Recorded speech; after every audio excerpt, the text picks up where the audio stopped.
posisi paling utama kita harus di samping pasien dan kita harus sejajar sama pundaknya.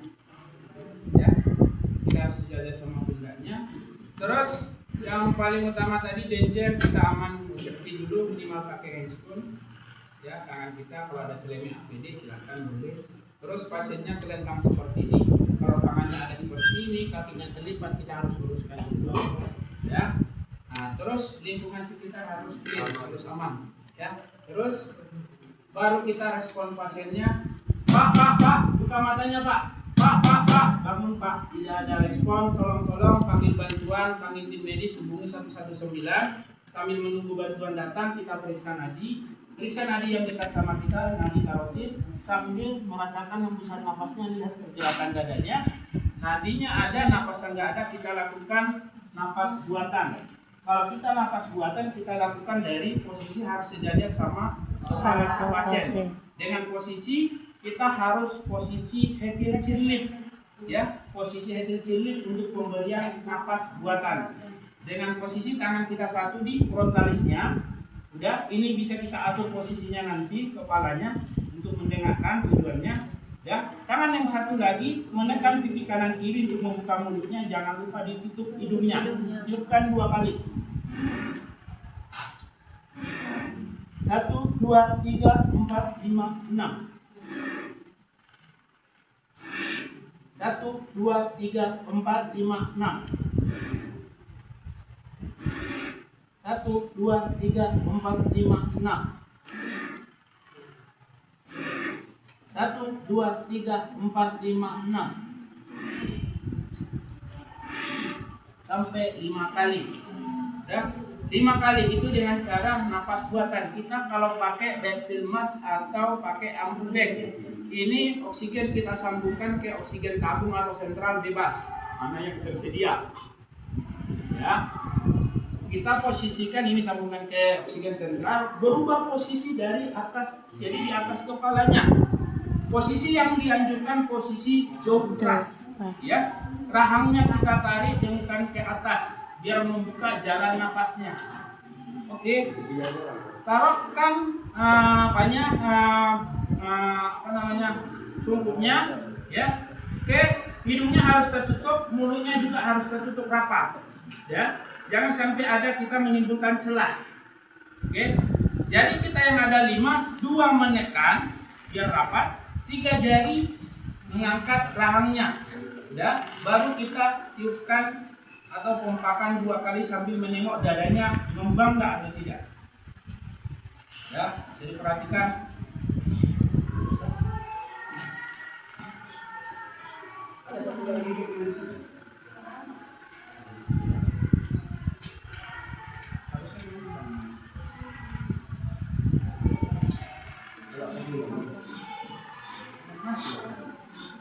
Harusnya gembang kali nih dadanya ini, ya. Nah, itu bisa kita nampak tuh cuma sedikit. Apa ini? Anginnya.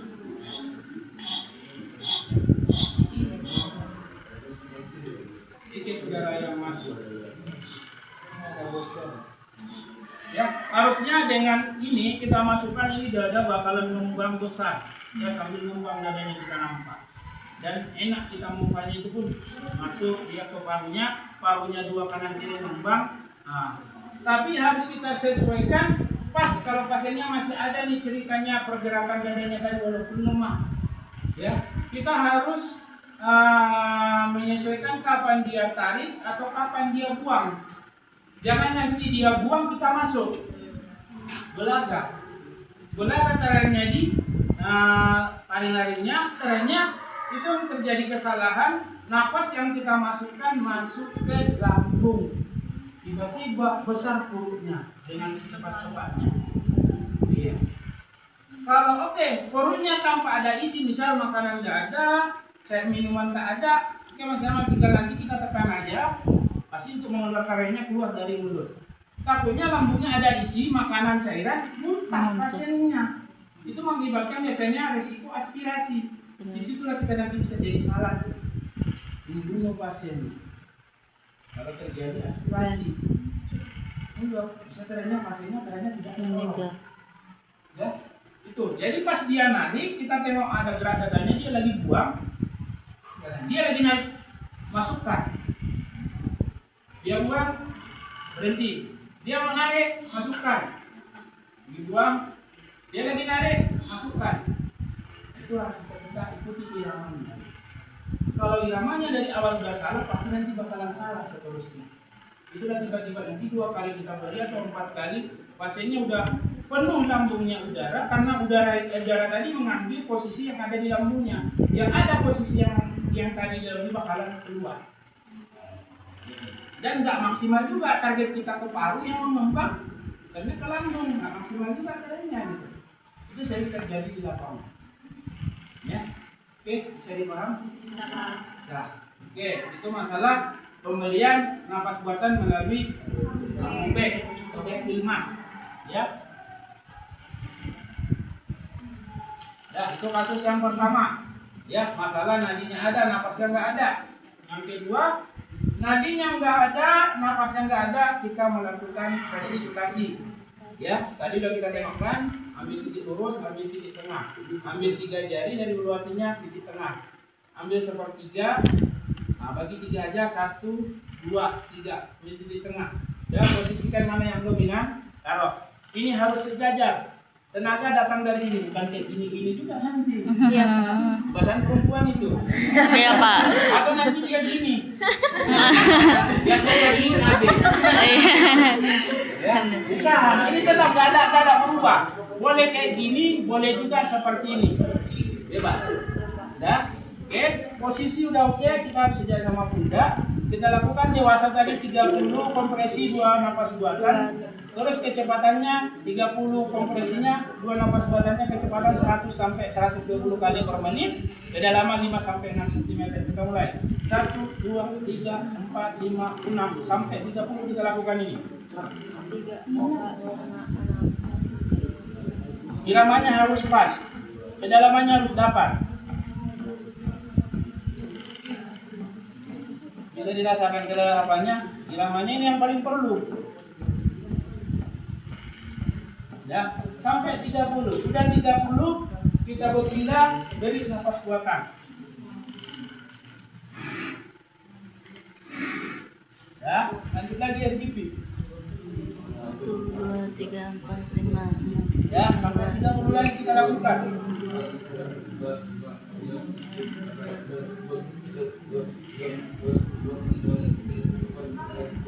Udah 30, nafas buatan lagi. 2. Ya, lanjut lagi RGP. Oh, 2, Ya, 3. itu kita lakukan sampai 5 kali 5 bolak-balik. kali, Pak. Ya, udah 5 kali, evaluasi. Nadi, nafas. Ya. Kalau belum, lanjut lagi RGP. Kalau kita cerita satu penolong, kalau kau udah setengah jam kita tadi bisa berhenti yang mau bilang di air penolong. Ya, kalau masih sanggup ada kawan bisa bergantian yang RGP. Biasanya kalau 2 orang penolong, satu di bagian napas, satu lagi di bagian kompresi. Jadi bagi tugas. Jadi nanti kalau capek bisa cek berganti. Jadi biar nggak capek gitulah di siklusnya. Makanya lebih banyak yang penolongnya, lebih enak kerjanya gitu. Bisa kita lakukan 5 siklus tadi udah capek, udah berganti boleh. Gitu. Karena ini kita satu, mau tak mau kita harus lakukan semuanya gitu. Capek, saya pindah sana, pindah sini, pindah sana, pindah sini. Gitu. Oke, bisa. Nah, tapi yang paling utama tadi sebelum lupa bapak tadi harusnya sebelum kita beri napas buatan jangan lupa cross pinjer swab. Itu tetap. Ya, sebelum napas tadi kita lakukan kompresi atau kita tadi mau lakukan di awal napas. Masalah nadi nggak ada, nadi ada, napasnya nggak ada. Tengok dulu, identifikasi dulu masalah cross pinjer bukan mulutnya. Oh, nggak ada bersih atau ada kotor, sapukan jari kita dulu atau lakukan penyaksinan dulu. Baru kita lakukan pemberian ventilasi tadi. Kalau di rumah sakit pasti ada tersedia. Datang pasien ini tiba-tiba ada trauma di wajah, patah gigi atau ada fraktur di bagian rahang atau bagian mulut lah, ya. Pasti aktif darah, posisi pasien terlentang, resiko bakalan menghambat jalan napas. Apalagi darahnya udah sampai beku. Nah, itu harus kita sedot atau kita sapukan jari kita karena udah sedot udah kental kali nggak bisa tersedot. Boleh kita sapukan jari kita Atau pasiennya gelisah, jangan juga pasiennya gelisah nggak bisa kita ajak kompromi, masuk aja tanganmu, nanti kena gigit. Ya, kalau kita cerita rumah sakit ada namanya tong spatel, ya boleh kita gunakan tong spatel. Ya, atau kita kali pakai pinset, boleh kita pakai kasar hubungi, baru hapus bersihin. Ya, jangan coba-coba, nanti pasiennya yang penurunan kesadaran 12, 13 sudah gelisah nggak tahu pun dia mau ngapain, pokoknya dia ada rangsangan situ, langsung connect. Masuk sakit tuh gigitnya, aja oleh tangan kalau seperti gigit. Oh ya lepasnya masalahnya. Nah itu jadi kita harus antisipasi juga itu. Jadi jangan asal masuk aja tangan. Ya, nanti pun kalau kejadian di luar kita dapat seperti itu, ya kalau nggak bisa verifikasi, nggak bisa ya mungkin mana dengan kondisi seperti itu, jangan dipaksa juga. Gitu. Tapi kalau takutnya yang pasiennya kejam itu memang harus kita kasih sepat, kasih ganjal atau kasih apa gitu loh. Karena kasihan giginya nanti tergigit itu bisa sampai copot itu giginya. Banyak lidahnya. Ya. Jadi harus kita paksa dia buka mulut, ganjal pakai sesuatu, mau kain Makassar. atau sendok. Kalau ada dapat sendok, ya itu untuk ganjal sementara gitu. Ya itu perlu. Oke, jangan lupa tadi airway, bersihan jalan napas sebelum kita melakukan breathing pernapasan. Ya, bersihan dulu jalan napasnya, airway-nya. Setelah kita tadi dapat apanya di sirkulasi, dapat masalahnya, udah kita lakukan tindakannya, ya. Nah, misal tadi sirkulasinya, nadinya ada, napasnya nggak ada, berarti beri napas. Sebelum beri napas, kelas pinggir swab, baru beri breathing, napas. Ya. Terus nadinya nggak ada, napasnya nggak ada, ya. Nah, beri resusitasi 30 sebelum pemberian ventilasi 2 kali, kelas pinggir swab, jangan lupa tetap. Di awal aja. Ya, di awal aja. Jangan nanti setiap kali pemberian. Nah, jangan nanti setiap kali kita pemberian kita cek juga, nggak perlu, sekali aja.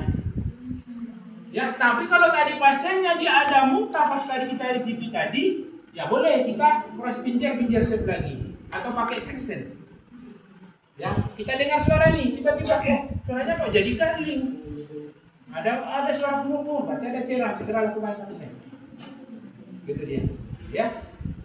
Terus pasiennya kok tiba-tiba suaranya snoring, kok ngorok, langsung pasang. Kemudian langsung pasang kan sebenarnya. Langsung pasang. Makanya itu memudahkan kita nanti pemberian ventilasi. Kayak itu yang perlunya, itu harus kita pahami di situ. Paham ya? Kalau ada suara yang gue itu aja yang perlu kita identifikasi di gawat darurat. Karena bakalan menghambat jalan napasnya gitu, pernapasannya. Oke, udah? Oke, kita lakukan tadi resusitasi, ya. 30 kompresi, 2 ventilasi. Nah, kita evaluasi per 5 kali. Nadinya ada, napas ada, baru kita posisikan pasiennya. Recovery. Ya. Satu tangan di pundak, satu tangan di pinggul. Miringkan ke arah kita penolong, jangan ke arah berlawanan. Resiko jatuh. Karena nggak ada penopang, kenapa miring kita ada penopang. Oke, kaki yang di bawah lurus, yang di atas ditekuk. Ya, paham? Sampai kapan? Sampai bantuan datang. Bantuannya belum datang, evaluasi per 2 menit. Ya. Letakkan lagi, kita evaluasi lagi balik. Nadi sama napasnya. Kalau nadi sama napasnya masih ada, evaluasi lagi. Apalagi posisi lagi. Kalau nggak ada, apa yang nggak ada? Nadi atau napasnya? Nah, sesuai itu, apa yang kita temukan kita lakukan lagi. Kalau tindakannya apa yang ada tadi. Oke? Bisa ada pertanyaan? Kalau ditanya gini, nadinya tak ada, napasnya ada, bagaimana? Apa yang kita lakukan? Nadinya tidak ada, napasnya ada, apa yang kita lakukan? Cuma 2 kasus, jangan kalian tambah-tambah. Napas buatan, Pak. Apa kasus yang ada? Ada. Terus yang kedua? Nadi ada. Napas enggak ada. Itu oke, ada. Dengan masalah gagal napas, henti napas. Yang kedua? Nadi enggak ada. Napas? Napas enggak ada. Nadi enggak ada. Kasus ada. di jantung. TV. Kalau tadi ada kasusnya. Kenapa kalian bilang di TV kalau gitu? Itu soal menjebak loh, jangan salah. Nadinya tidak ada katanya, napasnya ada. Apa mungkin? Masa jantungnya ada lebih masih bernapas pasiennya? Bisa? Hah? Bisa? Enggak. Itu dia, makanya cuma 2 kasus. Ingat, jangan ditambah, jangan dikurang. Ya, tapi itu selalu datang soal menjebak. Ya, karena konsentrasi bisa kita jadi salah. Ya, fokus. Ya, logikanya tidak mungkin jantung kita kan pusat. Jantung berhenti semua. Masa masih bernapas saja jantung udah diam gitu. Ada, ya kan? Nah, itu maksud Bapak. Itu kasus yang menjebak dan nggak ada kasusnya. Ya kalian harus ingat tuh. Ya kalau dibilang, coba nadinya tidak ada napas, ada apa yang dilakukan katanya? Tidak ada dilakukan Pak. Kenapa? Tidak mungkin jantungnya ada udah nggak berdetak, kok masih bernapas pasiennya? Itu biasanya nanti selalu dibikin nanti apa pertanyaan di kita pelatihan masalah pelatihan kayak gini. Nah kalau gitu bagus katanya mengerti. Nah, iya, gitu dia. Ya, oke. Ada lagi yang mau ditanya? Mas.